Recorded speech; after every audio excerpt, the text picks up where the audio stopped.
What we're going to do now is turn towards the question of how do you actually put prior learning assessment into implemented in your institution. So I'm going to talk first about some different approaches to prior learning assessment and about the roles of key stakeholders.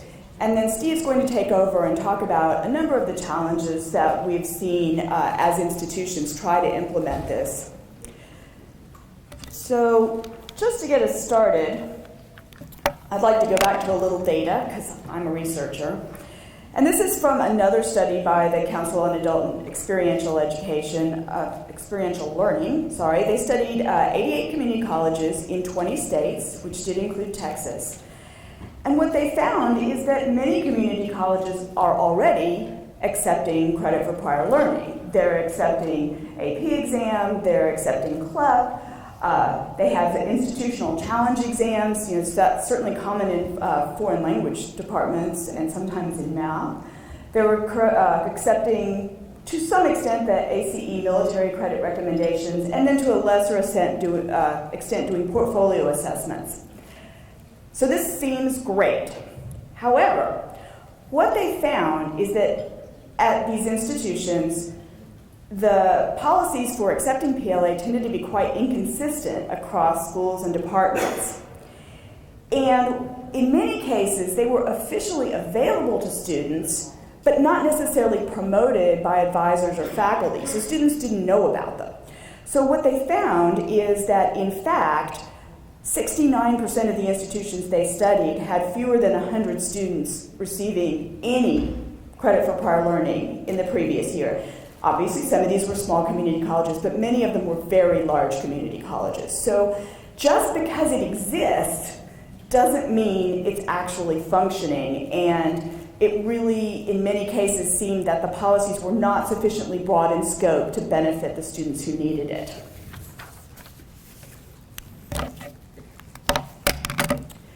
So there are really two main approaches for awarding credit for prior learning. One focuses on the content of the training or other form of education that the student has had. So in that case, we're assessing that training and the provider of that training. The primary focus is going to be on the course content, quality and rigor, the learning outcomes that it intends to achieve, and the credentials of the provider. Is this someone who we truly believe is going to be accomplishing this? Because going this way with prior learning means that you are making the assumption, as you do with transfer credit in general, that a student who has successfully completed this training does have sufficiently met the learning outcomes that they can move forward with whatever program they're going to enroll in. Lots of examples of those. The ACE credit recommendations are the most obvious, but there are quite a few other possibilities. Local assessment of a workforce training is another way to think about this. And Steve's going to talk a lot more about this particular approach to PLA later on today. I want to talk a little bit more about the other approach, where you are directly assessing a specific student's prior learning, and there the focus is on that student's ability to demonstrate that they've achieved these relevant learning outcomes. Standardized exams are an example of that, but standardized exams are not always the most appropriate method. So this is something to really think about as an institution when you're trying to implement prior learning. Are you going to go with this direct assessment of students or not? So really, when we think about prior learning assessment, it's important to recognize that big word in there, which is learning. I think it's really easy to fall into the trap of thinking that students can get credit for their experience, and that's simply not true. The experience is what gave them, ideally, the learning. So they have to demonstrate not only that they had an experience, but that they also learned something from it. So assessment really is at the center here, and it's also in the word PLA, in the phrase PLA. Students have to demonstrate that they've achieved learning outcomes that will enable them to go further. So I always think it's important, especially talking to faculty, to remind them that we're talking about what the student gained from that experience and what they can demonstrate in an effective assessment, an assessment that would be used on campus, in fact.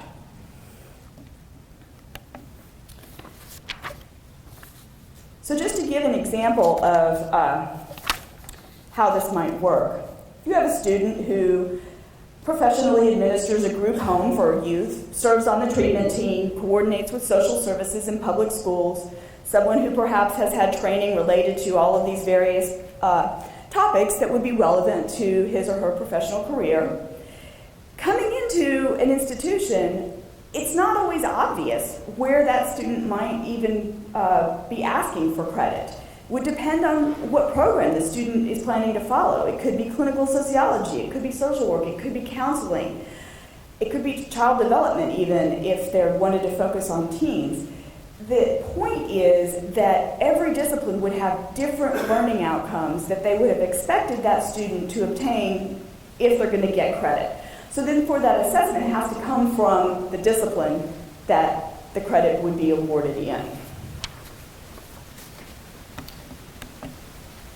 There are, of course, a wide range of PLA assessment options, and that approach, just like the outcomes, will depend on the discipline and also on the goals of the specific course. So you could have everything from an exam, an essay, a portfolio, a performance, assessing.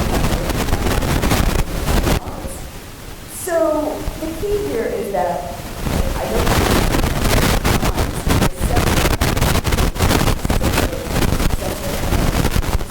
classroom in that discipline.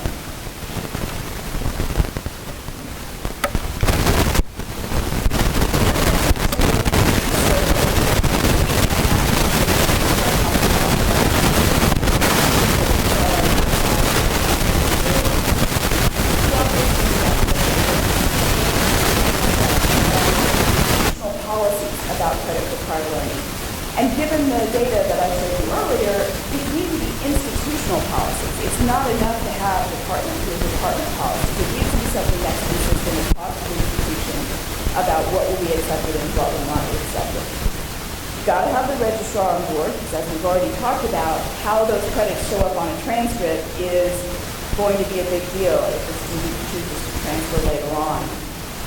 The faculty, very important. They're the ones who identify learning outcomes and select assessment methods, and I'm going to talk a little bit more about that in just a minute.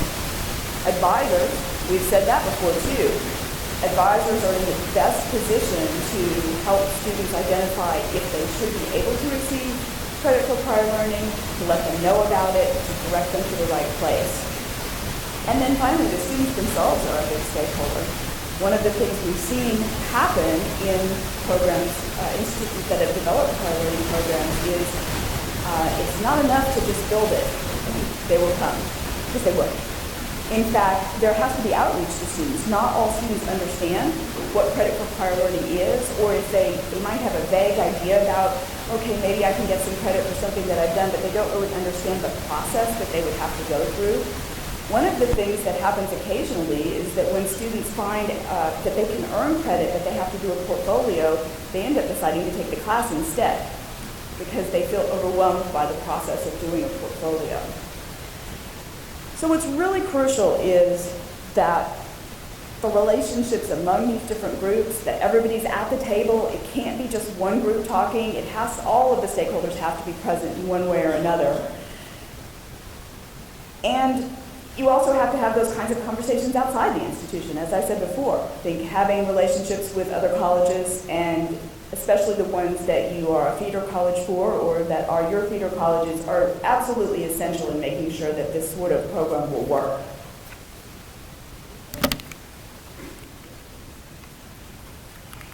I keep turning this upside down. There we go. So to go back just a little bit to the issue of faculty role in prior learning assessment, the faculty really have to be at the core of this if it's going to be effective. And this is especially true if you're designing your own assessments, but I think it's true even if you're adopting assessments from outside the institution, like a CLEP exam. The faculty are the ones who should be deciding which courses are eligible for credit for prior learning. Electives versus major requirements, introductory courses versus more advanced courses. They're the ones who are going to have the final say on how much they see the student before the student receives a degree in their field.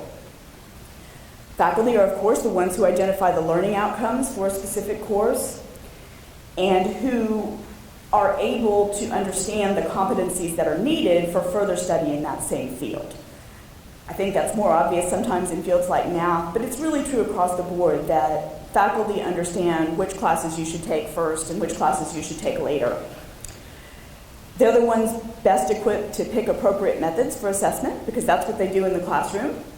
And so they are also the ones who are best equipped to design those assessments if they're not being created out externally. And then finally, they're really the ones who ultimately are going to make that assessment. Whether it's deciding on a particular cut score for an external exam, whether it's deciding on how portfolios are going to be evaluated, developing a rubric for a portfolio, all of those things are at their core part of the faculty responsibility of teaching and learning. And I think it's helpful for faculty members to feel more comfortable with the idea of prior learning assessment when that is recognized. That the credit determination is being made by subject matter experts with an advanced degree in the field. It's not just coming from some random place inside or outside the institution. It's coming from the faculty. But that, of course, is a challenge because it means getting faculty engaged and on board, and they're so busy and they have so much on their plates that that's a challenge to do. And Steve's going to talk more about how to approach some of those challenges once he gets up here.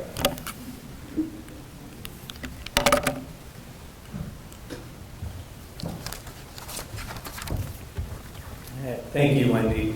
So ACE conducted some research and put out a report, Credit for Prior Learning, Changing Institutional Practices for Sustainability. And I apologize, I don't have my glasses, so I got to squint and look very closely.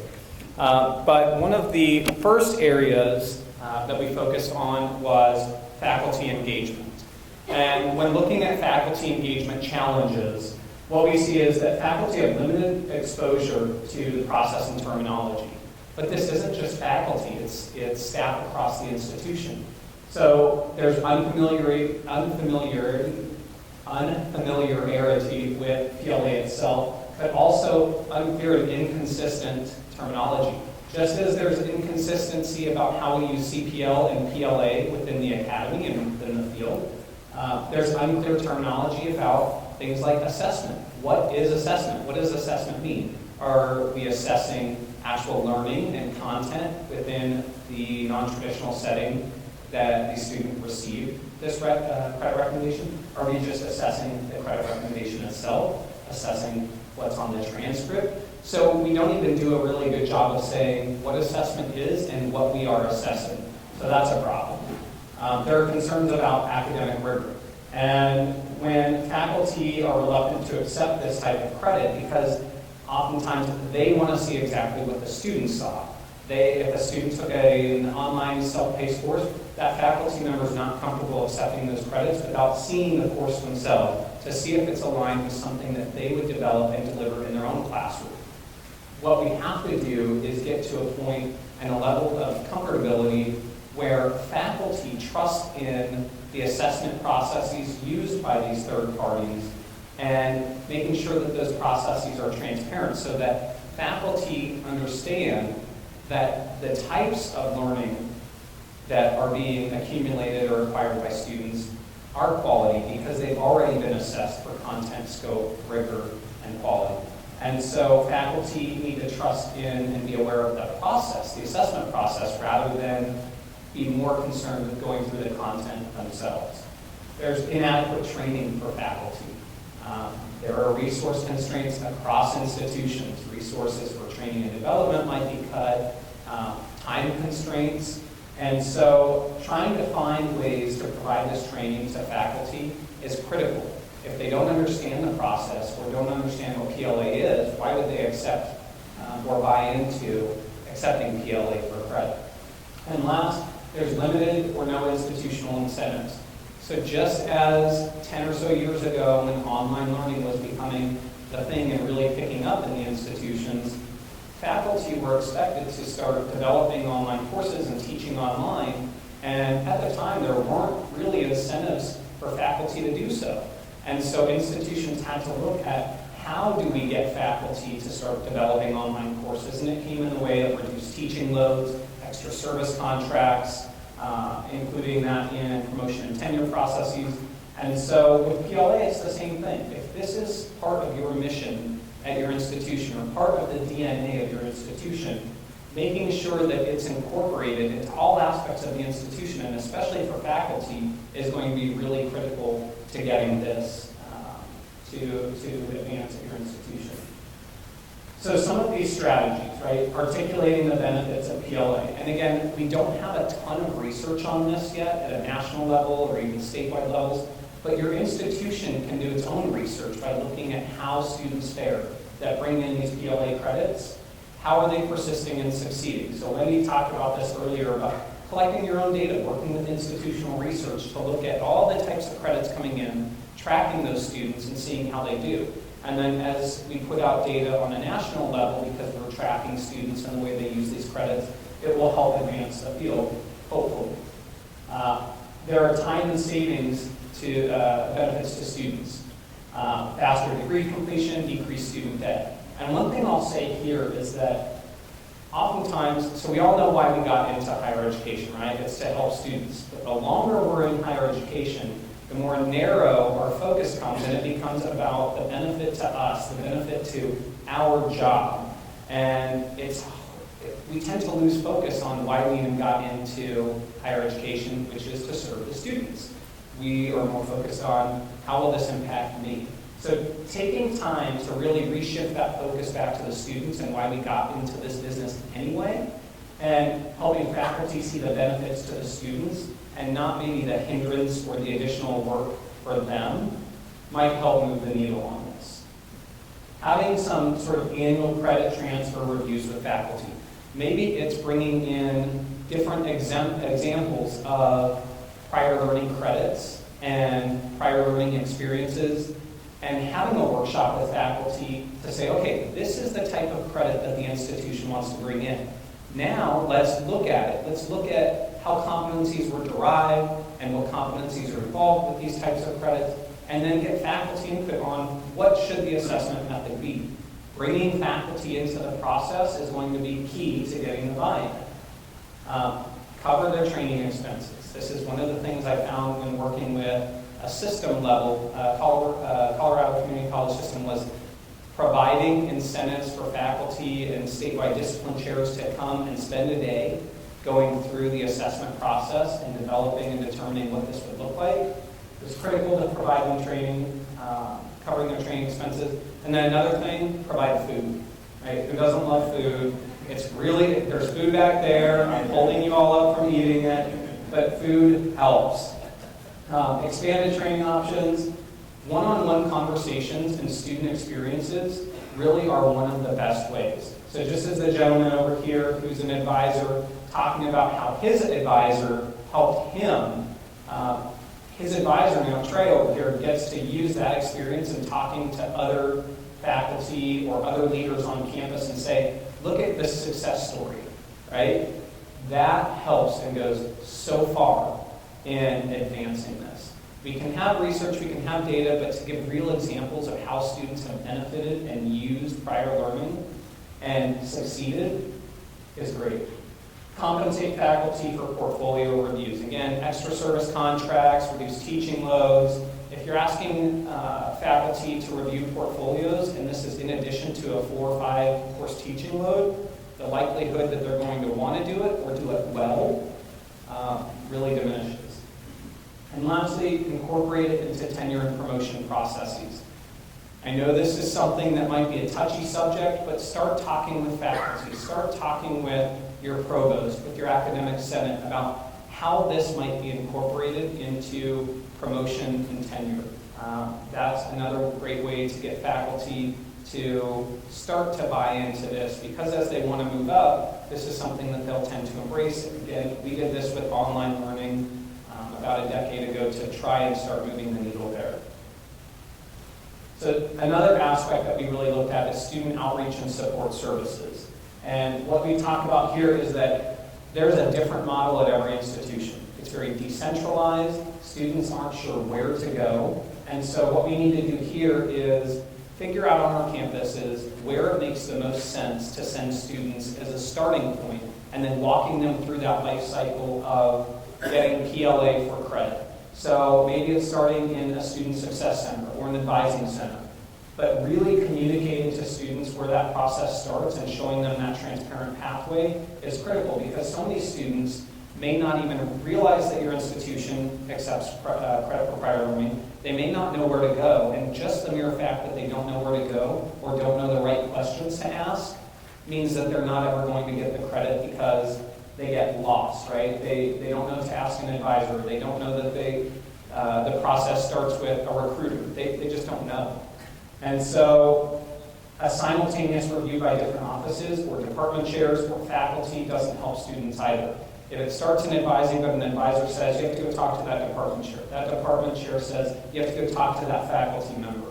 If the faculty member happens to be one that's resistant to PLA, the student loses out. If they happen to go talk to a faculty member who buys into it, great, they benefit.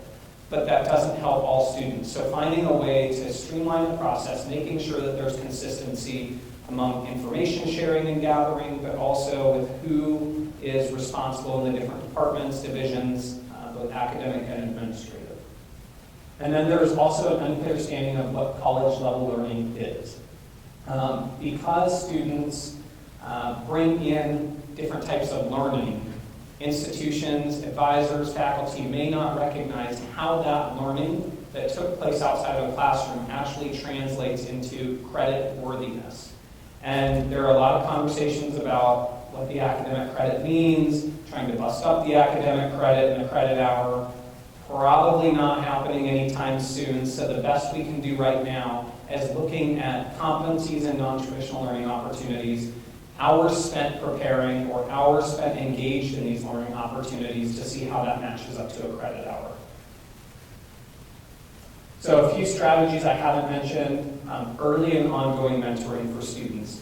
At the point that a student fills out that application and then starts that point of contact with admissions, talking to that student about what types of prior learning credits might you have. Have you done things that are not listed on a transfer transcript that you're bringing in? And just talking to them about the types of learning that they could potentially put forward to be assessed by the institution. Because students don't know what they don't know, right? And so if we're not communicating to them that we do these things, how else would they know that? And enhancing staff and faculty advising, talked about that already.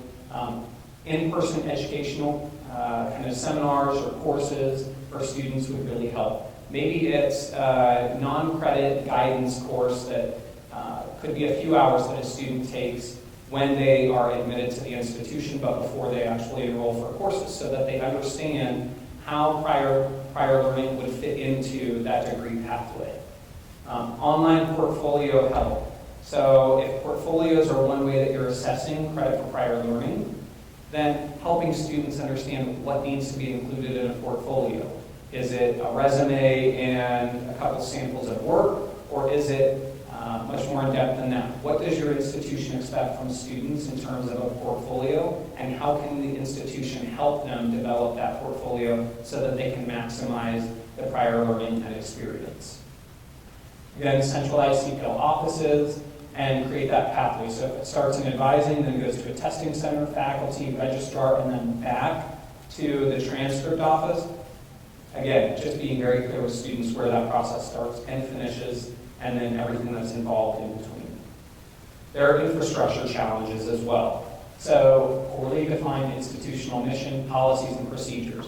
Not knowing where or if PLA fits into your institution's mission and model, pretty important. So you need first to know if there's buy-in from the leadership, and then that trickles on down. If your president, provost, and other senior leaders on the campus are resistant to this, or they're not buying in, you have your work cut out for you if you're an advisor and you're trying to push that up. If you know that there is buy-in and support for this, then how do you have those conversations to make sure that the process is streamlined and apparent for students? Also, weak leadership, again, sometimes it takes a lot of convincing to get leadership on a campus to move forward. On the counter side, sometimes a president or chancellor might just say, we're doing this. There's some new and shiny thing out there, and they sign on and say, great, now do it. But the people on the ground who actually have to implement this may not believe that new and shiny thing is the best path forward. So it's a two-way conversation, figuring out how to meet in the middle, and figuring out what's feasible for your institution and if it even fits with the mission, vision, and scope of what you're trying to do and where you're going. Financial support, we all know that in tough times right now, higher ed budgets are being cut by states. So how can we try to figure out how to implement CPL, PLA with decreased funding and reduced resources? It may be in terms of not being able to compensate faculty, but what can you do, right? Those reduced teaching loads might be a way that you can do that. Capital for additional investments, right? Advising, that's really tough. But maybe that means restructuring your current services, not hiring new advisors, but looking at how, as Wendy mentioned, restructuring the services you offer so that some of your advisors work in evenings, some of them work on weekends to better serve students, so that if a student comes with prior learning, but they work full-time Monday through Friday, 8 to 5, and they can never interact with an advisor, it's not serving them well. But if they can come in the evening or on the weekend, that's really going to help them fare much better. So establishing clear institutional policies, great, we talked about that. High-level collaboration. And again, this includes all of those conversations that happen from the top on down and then from the bottom pushing up. Creating a one-stop shop. Some institutions have really great models for this, where a student can go and take care of everything they need to do, one shop, whether it's financial aid, advising, registrar. It's one place, it's easy, it's seamless, it's convenient for them. So looking at some of the best models out there for that. Having an interactive database. So one of the most important things that we know is that institutions tend to lack a course crosswalk. And so having that course crosswalk developed and then readily available and accessible by faculty, advisors, administrators is really key. And then in that one centralized place, that can continually be updated as new methods of prior learning assessment are incorporated into that, and you've identified what those different types of prior learning will transfer in as. It removes the guesswork for faculty if they're reviewing something. If they can see it's already been accepted before and what that came in as, it's going to go a long way. It's going to make their job easier, and it's going to be much easier for the student to get that credit. And then lastly, there are a lot of external funding sources out there right now. There are foundations whose primary goal is to try to move this forward, to try to increase flexibility in those pathways for students. And so as you start to look, see what types of state grants are out there, local grants. Work with corporations in the area. If there are business and industry leaders in the area, try to work with them and say, look, here's what we're trying to do. We're really trying to make sure that we can provide students with as much flexibility and maximize the potential for credits, but there are limited resources for us to advance this. We want to make sure that people who are employees in your organization can maximize the training that they've received in your organization. There are other credentials they've acquired to make sure that we can get them out sooner, that they can get that credential and advance in your workplace. So industry leaders are a good place to start in terms of funding. It may not be as much as some of the foundations, but certainly reach out to them as well. And before we get into questions, I'd like to give you a concrete example of some of the things that Steve has just been talking about, because it does seem like a lot. So many different pieces that have to come into place to make this work. The Georgia State College and University system has a subset of institutions that identify themselves as being focused on adult students, and they have a network that meets quite regularly. So they decided to take on PLA as one of the things that they were going to do as a network. And they found that they were able to accomplish a lot by bringing together these different groups of stakeholders. So they brought together provosts and other academic affairs individuals to talk about institutional policies, and also to talk about that terminology that Steve mentioned, because it's true. The different campuses were talking about things that were the same things, but they were talking about them in different ways. So they established essentially a set of terminology that all of the institutions agreed that they would use, not only internally but on their website, so that when students went from institution to institution, they were getting the same message about PLA and about other aspects of enrolling in the institution. They had meetings of their registrars to talk about those kinds of issues related to transcripting. And then they offer, and as far as I know, they're still offering twice-a-year training for faculty, which was funded by the university system, which was great, obviously. And they brought in faculty, they gave them food, they started with things that faculty would be very comfortable with, advanced placement, maybe club exams, something that faculty almost certainly had dealt with before. And then they worked their way up to portfolio assessment, which is one of the more difficult ones, I think, for people to wrap their minds around. They brought in speakers from other institutions who had done this from across the country. They did occasional webinars in between their twice-a-year gatherings. And they really came a long way in a couple of years with those institutions in terms of having consistent policies and consistent buy-in. And related to what Wendy just said, what we found with the Alternative Credit Project is that it was too much too soon for some institutions. We had some institutions where a president or chancellor said, we're doing this, great, now go make it happen. And then when it actually came time to implement the Alternative Credit Project on a campus, there was so much faculty resistance to this type of learning, this online self-paced asynchronous learning, that there was no way we would ever get it implemented on this campus or within this system. And so what we did is said, okay, this isn't the right thing for you, but where do we start? And so what we've done is we're working with the system and the institutions to start where it's comfortable, military evaluations. It's really hard to say no to a military-connected student or a veteran that you're not going to recognize their prior experience or training that they received in the military. Because of who the population is, who wants to say no to a veteran, right? Let's start there. So let's look at the types of training that is listed on the JSST. And then let's also look at the military evaluations through ACE.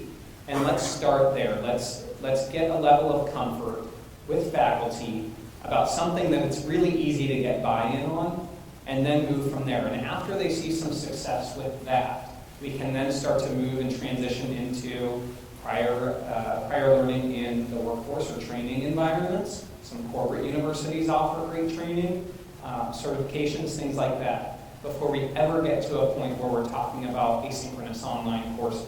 That may be 7 to 10 years down the road. It may take a few years to get buy-in for the military evaluations, but that's a great place to start. So knowing where your institution is and what's feasible and realistic is going to be key.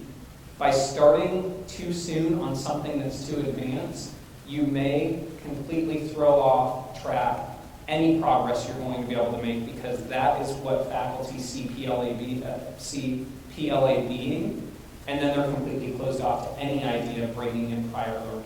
So start with where your institution is, figure out where they are on the spectrum. We're going to do that just after lunch with that matrix that you're provided. But knowing where to start, what supports you need in place, and the appropriate types of PLA to start with is going to be critical to success at your institution.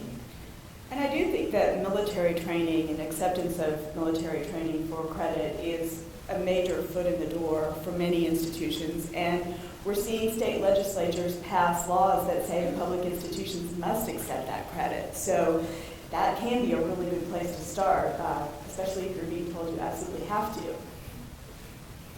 All right, any questions out there?